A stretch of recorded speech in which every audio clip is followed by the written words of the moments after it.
Hello, fellow brave heart warriors, and thank you for joining me again for part two of this three-part series. You'll remember in part one, we were exploring how we can all become trapped in our cycles of fear.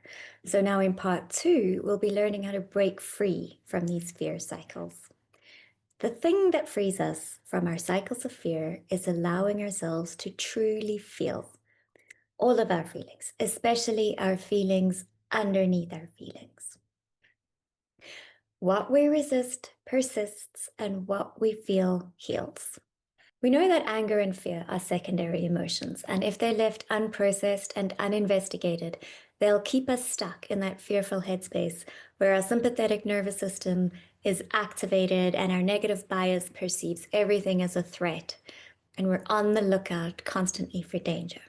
But if we actually start listening to what our anger and our fear are trying to tell us, and if we give ourselves permission to feel and to explore what is underneath the anger and the fear, then we will be able to regulate our nervous systems and return to our courageous heart space.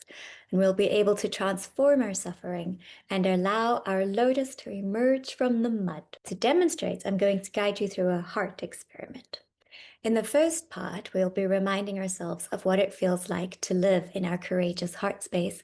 And in the second part, we'll be exploring how quickly and easily we get yanked out of that space. But let's start with our happy place. I'd like you guys to try to visualize a home that belongs only to you. You can close your eyes if this makes it easier to paint a mental picture for yourself. Your home can be as messy or as tidy as you like it, as big or as small as you like it. This is your sanctuary, your safe space. This is where you feel warm and protected and nurtured and free. This is a place where you find a resonance, maybe with nature in the form of trees and plants in your garden, or maybe with the art that you have hanging on the walls, or maybe with the music that's playing in your home. Maybe with the smell of food that you prepare or that you have wafting through your home. Or maybe with all the dogs or the cats or the birds or all the other animals that live there in your home with you. This is a place where you have always belonged. This is a place where you can feel joy and love and peace. This is your home. And now think of somebody that you truly love. Somebody who can make your face light up when they walk into a room, that makes your heart just feel warm. And now try to imagine that they're there in your home with you. Can you feel their presence? Can you almost sense how your energy shifts when you're near them? Can you sense the resonance of what it feels like for you to be around them? Do they bring color or light or laughter to your home? Or maybe they bring a sense of warmth and calmness and peace to your home. What is the tenor of their energy in your home? And now try to imagine that they're feeling vulnerable in some way, that they're needing you to comfort them. Maybe they've got the flu or something, nothing too serious. They're just feeling vulnerable enough for you to intuitively know what it is that you need to do in order to nurture them.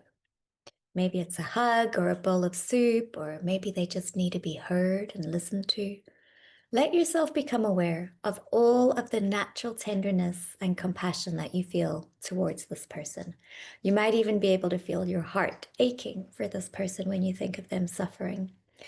You could even try and put your hand on your heart to locate this feeling of tenderness and compassion in your body.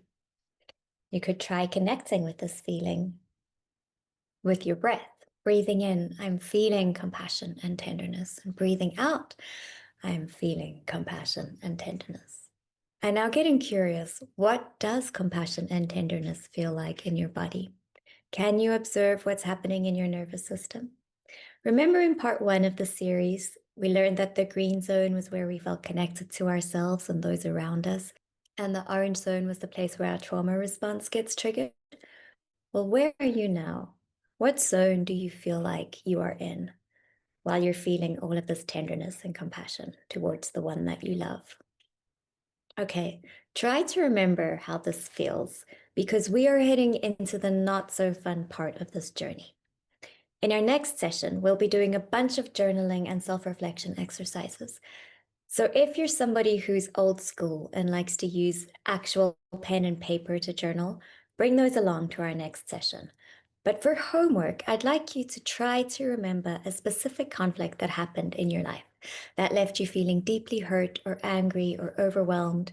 Maybe it was an argument with your partner or your child or your parent or a friend. Try to think of one specific incident with one specific person and come to our next session ready to analyze and dissect it. This is going to be the heavy part of our journey together. Sorry. This is why people hate therapy, but you can't get around it. You have to go through it.